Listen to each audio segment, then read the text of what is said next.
Hair and scalp treatments can address a number of client concerns, from damage to dullness to dryness. And those treatments can both elevate a guest's experience and help with client retention.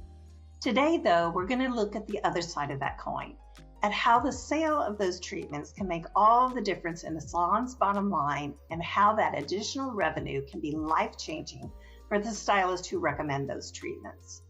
Welcome to Salon Insider. I'm Stacy Sobel with Salon Today.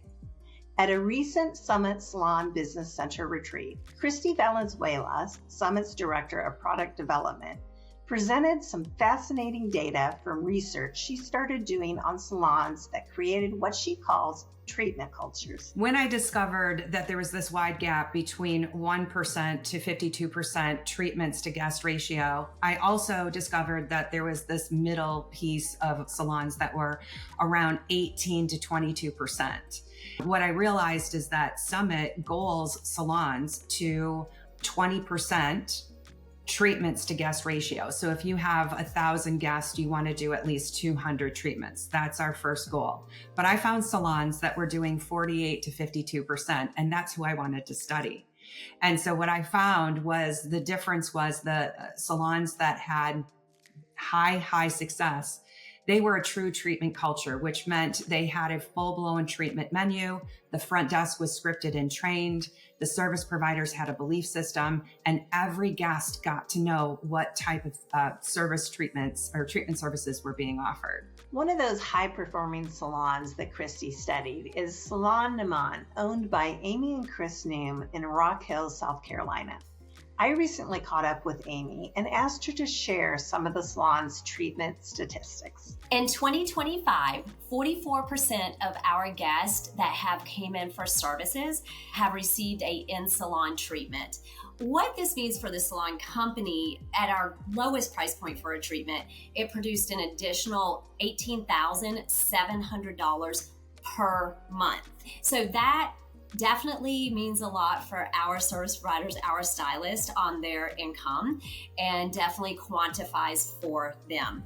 Another thing that with a treatment culture like this and doing this number of treatments, we definitely see where retention is higher. The service greatly changes when there is a treatment done. The end result, the sustainability of the service. So we're seeing a higher retention faster, especially for beginning stylists. And then also referrals. It's a different experience when the belief system is about the care for the hair and treating the hair, and it's a treatment culture within the company. So we're also seeing a lot more referrals come in from this as well. When Kristi studied these high-performing salons, she discovered their cultures included a strong belief system among the employees and the multi-pronged marketing and education effort that she says starts with the front desk.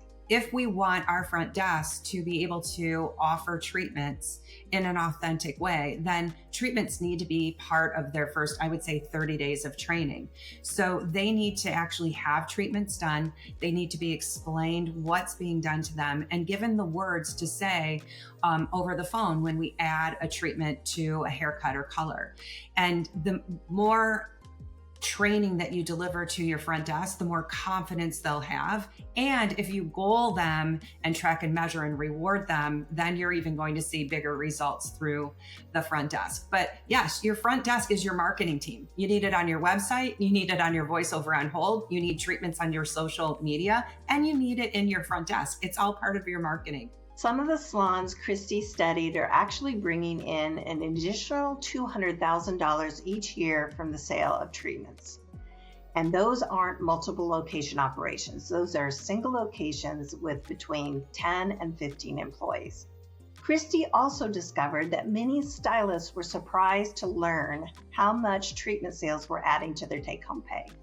And when she helped them calculate the difference, she started exploring how that additional revenue is changing their lives. I can't tell you how many people I've interviewed that at least $500 a month, all the way up to one of my favorite stories is $2,000 a month in their paycheck that is being put in there by treatments. And I've heard everything from now I can help pay for my daughter's gymnastics. Now I'm helping pay for my husband's going back to college for his master's degree.